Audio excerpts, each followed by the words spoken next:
Assalamualaikum warahmatullahi wabarakatuh. Nama saya Laura Naomi Elizabeth Lemele dari kelas A Aplikasi Komputer Kehumasan. Di sini saya akan mempresentasikan edukasi tentang bahaya merokok. Dan di sini saya membuat judul Ayo Lindungi Paru-paru Kita dari Rokok. Lanjut aja.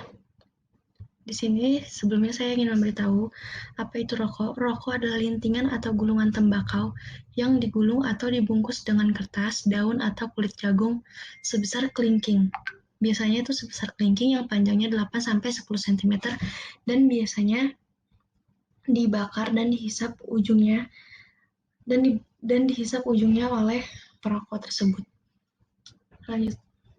Nah, rokok juga termasuk zat adiktif. Di sini zat adiktif itu maksudnya kayak memiliki sifat yang bikin orang itu ketagihan. Jadi ketika dia tidak mengkonsumsi rokok, tidak menghisap rokok, dia kayak merasa ada yang kurang. Jadi dia merasa ketika dia ngerokok dan misalnya dia 10 menit udah ngerokok, dia ngerasa dia pengen ngerokok lagi seperti misalnya habis makan atau ketika dia lagi minum kopi kayak gitu dan dia ngerasa dia butuh rokok setiap saat gitu.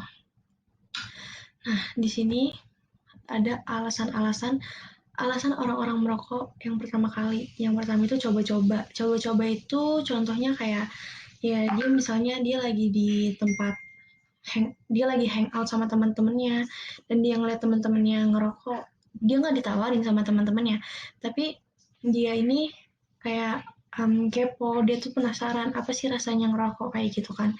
Dan yang kedua itu ikut-ikutan itu kayak misalnya teman-temannya ngerokok dan dia kayak kayak ngerasa dia tuh pengen kayak teman-temannya, mungkin dia ngeliat temannya itu keren atau kayak gimana, terus sekedar ingin merasakan. Nah, di sini orang-orang yang merokok ini ada nih yang sekedar ingin merasakan, kayak ditanya, "Lo ngerokok kenapa?" Pengen nyobain aja. Padahal ternyata dia doyan gitu, ternyata dia doyan dan dia ketagihan dengan rokok agar terlihat gaya atau gengsi. Ya, ini kayaknya banyak deh ditemuin di lingkungan-lingkungan misalnya orang-orang yang lagi hangout, anak-anak SMA, anak-anak kuliah, SMP di tongkrongannya kayak itu pengen terlihat keren karena ngerokok gitu kan. Jadi cuma buat gaya-gayaan doang. Terus meniru orang tua. Nah, peran orang tua itu juga penting di rumah. Misalnya anak-anaknya yang nggak ngerokok terus ngeliat orang tuanya ngerokok kayak akhirnya dia pengen nyobain tapi di rumah tuh nggak berani. Akhirnya dia mencoba di luar rumah gitu. Terus menghilangkan ketegangan. Ini tuh juga ada orang-orang yang kayak tegang banget, misalnya dia pengen tampil atau dia pengen ngomong di depan umum, dia tuh tegang, terus dia solusinya adalah dia merokok kayak supaya rileks gitu-gitu. Terus biar tidak dikatain banci, nah ini juga banyak di kalangan tongkrongan anak-anak muda, kayak misalnya dia nggak ngerokok terus temennya nih ngerokok, yang nggak ngerokoknya dikatain, ya elah cowok bukan sih, kayak banci gitu-gitu, yang paling sering ditemuin kayak gitu ya. Terus mencari inspirasi ketika di malam hari, misalnya dia mungkin orang itu lagi membuat lagu atau orang itu lagi mengerjakan tugas, dia mencari inspirasinya lewat ngerokok, biasanya seperti itu.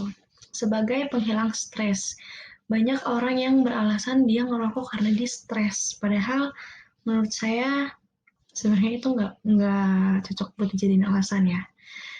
Di sini saya pengen ngejelasin ada dua jenis perokok, yaitu perokok aktif dan perokok pasif. Di sini saya ingin menjelaskan perokok aktif. Perokok aktif adalah seseorang yang dengan sengaja menghisap lintingan atau gulungan tembakau secara langsung. Mereka juga menghirup asap rokok yang mereka hembuskan dari mulut mereka. Jadi kan udah dihisap gitu kan, terus dikeluarin terus dihisap lagi, mungkin kayak gitu ya maksudnya. Jadi ini perokok aktif. Nah, ciri-ciri perokok aktif itu adalah kukunya kuning. Kukunya itu kuning itu karena nikotin, bukan hanya kuku, dan itu juga yang menguning itu juga giginya. Uh, dan nggak cuma gigi kuning aja, dia itu memiliki nafas yang bau rokok gitu. Terus jenis yang selanjutnya ada perokok pasif. Perokok pasif itu adalah seseorang yang seseorang atau sekelompok orang yang menghirup asap rokok orang lain.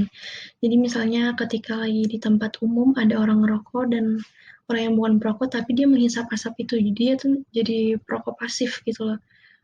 Nah, telah terbukti bahwa perokok pasif mengalami resiko gangguan kesehatan yang sama seperti perokok aktif, yaitu orang yang menghirup asap rokoknya sendiri.